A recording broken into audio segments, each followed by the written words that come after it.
এখানে অনেক গোলাগুলি, ককটেল, পুলিশ ধাওয়া পাল্টা ধাওয়া মহাখালীতে চলতেছে। আমাদের জীবনের অনেক ঝুঁকি নাই বললেই চলে, ঠিক আছে।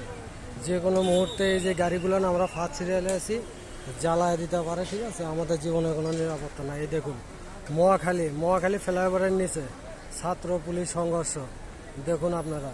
মানে cocktail, tear shell, rubber bullet, ইট, পাটকেল, দেখেন কত প্রকার কি পুরো রোড বন্ধ।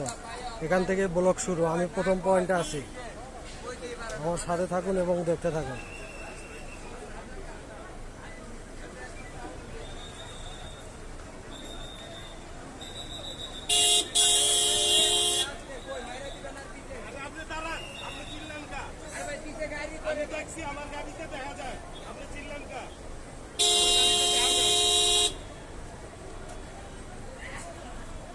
আপনার গাড়ি আমি দেখছি, আমার গাড়ি। না না পিছনে ওই যে আরে ভাই দেখছি, আমিও তো দেখছি।